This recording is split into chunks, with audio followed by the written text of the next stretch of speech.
You weighed in a little deeper for the cameras there, Coach. Thanks, appreciate it. Good opening statement. I'm just happy to win.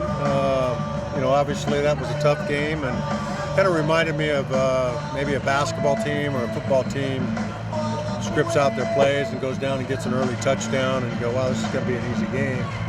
Or the basketball team goes on a big run first 2 minutes of the game and then the whole complexion of the game changed. They get a 2 and they started making good pitches and I didn't think that we adjusted very well either from the mound or offensively, and I think we had 8 strikeouts in the first 4 innings. And, I don't know. It looked like we were looking for that power that showed up in San Diego, and I think we have to learn the power comes when they're bad pitches, and the kids were making good pitches, and we weren't putting the ball in play. So, but nonetheless.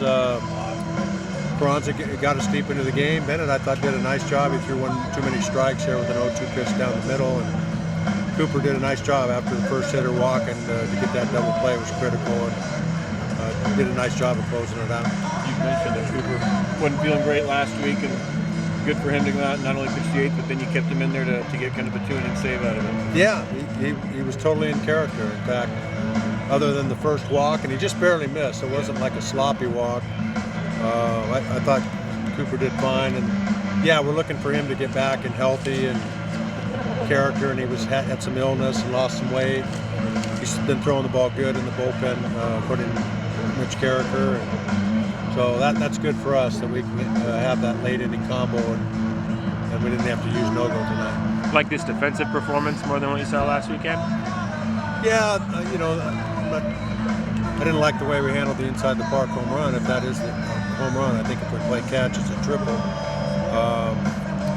But other than that, the defense was solid and played good catch and minimized their opportunities. I think Isaiah got better as the game went along and made the defense better and better. So to answer your question, Rob, yeah, absolutely. Do you notice anything difference in how you pitch when the leadoff man get on versus when you No, I'm not a big mechanics guy. The experts will do that. I just think he got into rhythm better. He's a freshman. You've got to remember, even though it's his 3rd game, he didn't pitch well in San Diego, and maybe there's some animosity. And started out the game being up, and then worked down. And I thought I blame myself for one of the RBIs. We had the defense all shifted opposite, and I threw an off-speed pitch. So I'll take that one. That was my fault. He executed a good pitch there. So. Most happy, it'd be nice to say go out and be perfect, but Isaiah, I thought, got better as the game went along, and kudos to him for doing that. How do you feel like Kroon handled his starting assignment? He looks like he belongs, man. He's a little borderline, not doing everything exactly what the system asks for.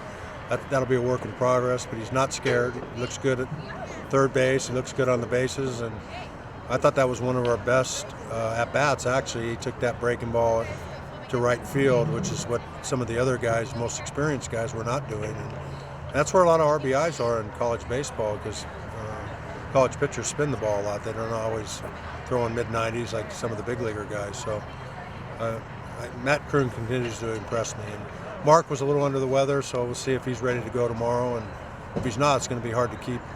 If he is okay to go in there, it's going to be hard to keep Kroon out of there. Were you happy to see Phil put it together tonight? Yeah.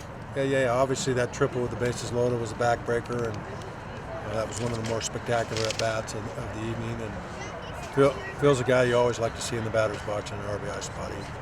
He believes he belongs there, and he's had a lot of good at-bats in his year and 4-game career.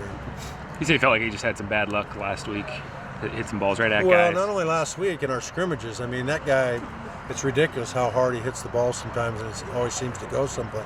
I asked him when he was playing hockey as a youngster if he had trouble scoring goals. It always went in the goalie's glove because it's slap shot, and he laughs. And he hit a couple on that roof out there. I said, nobody's going to catch that one. Why don't you just keep doing that? Anyway, he's a really good-natured kid. And boy, he hits the ball hard. Carranza had to sit about 30 minutes between that first and second inning. One, how do you think he handled that? And two, what kind of problems does arise from that kind of thing? Well, it did surprise me. I kept saying, you want to play catch, you want to play catch. He said, no, Coach, I'm fine. And I believe, if I'm right, he walked the first guy. So maybe I shouldn't ask him and just tell him to go down and play catch. And that's what I'm supposed to do. I'm supposed to be the smart guy. But again, you can overcoach, and yeah, that is a difficult thing to sit around and have your rhythm. And as I said, when it's not a good thing when we keep making outs in a hurry, but it's easier to pitch when you don't have much time in between innings. You're still in rhythm. What did you tell him when you went out there in the third or in the fourth? I just told him he was throwing well and what we were going to do, and he was one pitch away from the ground ball. Usually I'm the sugar pill that walks out there and tries to get him back in the mindset of pitching aggressively. And I don't remember all that I told him, but basically it was, hey, can't do anything about what's happened. Let's leave it at a 2-run inning. Let's go forward. So he did that. He did a nice job. Thanks, George. All right, thanks, guys. Thank you.